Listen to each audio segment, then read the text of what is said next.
Foi o campeonato mundial do Bitelo. Sim. O Bitelo, cara, é um cara muito gente boa. Você teve a oportunidade de conhecer gente boa pra demais, cacete, né, velho? cara. E aí, Uma Julião, figura engraçada. conta pra galera Muito obrigado, como é que foi viu, o campeonato. Tati? Porque foi fera demais, sabe por quê?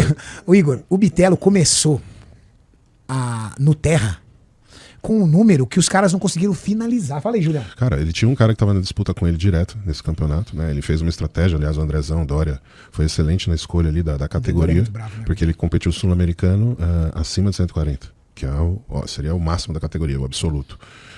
Nesse campeonato eles resolveram baixar para até 140. O Bitelo é um cara que ele tem 10 meses de treino voltado para powerlifting. Quanto pesa o Bitelo, Julião? Média de 142, 145. Fácil baixar pra baixo de 140. E nem sofreu. Não, nem sofreu. Baixou para baixo de 140 e... Baixou para baixo é foda, né? Abaixou de 140. Quanto tempo leva pra baixar desses 140? Depende de como que é o seu físico, né? E o quanto que esse físico tá ali, você forçando ele para subir de peso. O Bitelo é um cara que come para subir de peso. Né? Então, automaticamente, quando ele parou de comer... Ele segura. Isso, o peso dele cai com muito mais facilidade. Então, ele perdeu, acho que esse peso foi em uma semana ou duas. Não foi uma dieta longa, não. Bateu o peso, foi a categoria de 140, tinha 3 concorrentes diretos, um forte e outro não é tanto. Mas no final do primeiro movimento, o Bitelo já começou a abrir vantagem. No final do segundo, a vantagem era acho que de 25 pontos. Quando foi pro terra, passou para 70. 70 quilos, 70 pontos de diferença. Impossível. O cara ele acabou desistindo na última pedida. Ele falou, não, nem vou. Não tem como competir com esse cara. E aí, o Bitelo acabou se sagrando campeão mundial no primeiro ano de competição, com 10 meses de treino. E um feito histórico, né? O Bitelo, eu falei aquele dia que era um menino que tinha uma luz em cima da cabeça. Ele colocou uma live de 125 mil pessoas em um esporte que nunca teve na história essa visualização. Ô Igor, sabe uma coisa que a gente observou nesse Mr. Olímpia? A queda de audiência. No ano Tem a ver com passado. horário? Não, ano passado caiu muita audiência. Caiu audiência, caiu venda de pay-per-view, caiu tudo. Público presente. Público presente. Tinha muita vaga esse ano Muita mesmo. vaga. O pessoal Houve não uma foi... queda de audiência muito grande. E a nossa preocupação é, hoje a Classic é quem arrasta a audiência, tá? Será que com a saída do Chris a tendência não é piorar? Não, eu acho que o Chris empresta o grande, assim, tem ele ser seguido por 25 milhões de pessoas com certeza tem um impacto, né? Mas cara, pra mim, pelo menos, eu entro numa de putz, cara, que legal, agora a gente tem uma nova configuração na competição como um todo, sabe? No Classic, pelo menos. Porque agora a gente tem uma dinâmica que a gente não tem mais o rei. Pra mim, torna interessante também, mas eu acho que você tem razão.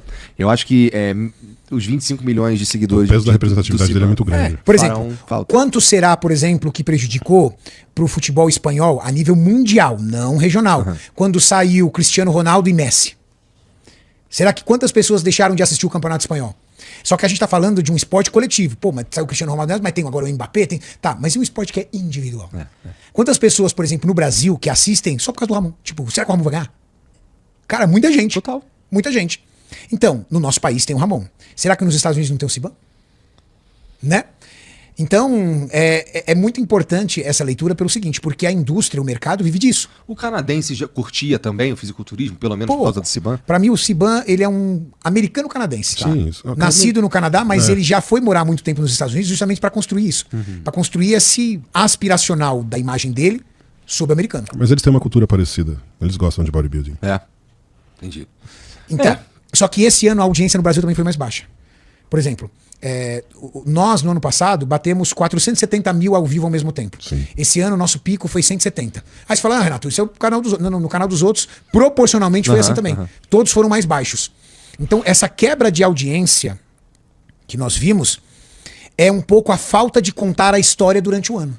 Com certeza. Porque o Muito Mr. menos Olímpia hype, é o final da história. Só que eu só vou ter interesse pelo final da história se o ano inteiro essa história for contada. Se eu souber a história, né?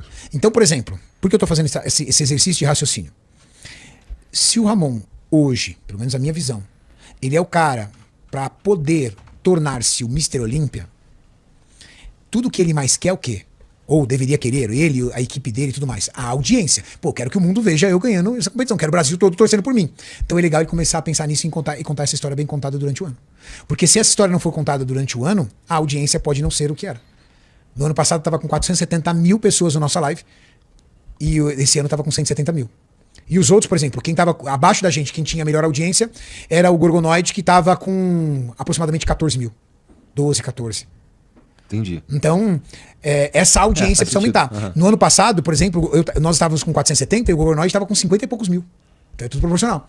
Então, é muito importante essa história ser contada para a indústria poder colocar dinheiro, para mais pessoas conhecerem o fisiculturismo, para que mais atletas sejam patrocinados, para que a popularidade do fisiculturismo continue crescendo. Porque se ela parar de crescer, pode acontecer igual aconteceu nos Estados Unidos. Você sabia que hoje, nos Estados Unidos, quase ninguém dá bola pro fisiculturismo? É mesmo? Não é igual aqui. Não é nem de perto. Lá uma live big, lá deve ser 14 mil pessoas. Falei, Julião. Estourado. Estourado. Nós estamos vivendo aqui o que aconteceu na década de 90 nos Estados Unidos. O boom do esporte.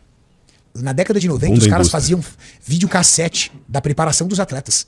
Fazia vídeo. As pessoas compravam. Pô, a preparação do Rony. Comprava como se fosse um filme, assistia um documentário lá. Caraca. As maiores marcas de suplemento do mundo pagavam milhões de dólares para os atletas. Rony Coleman tinha...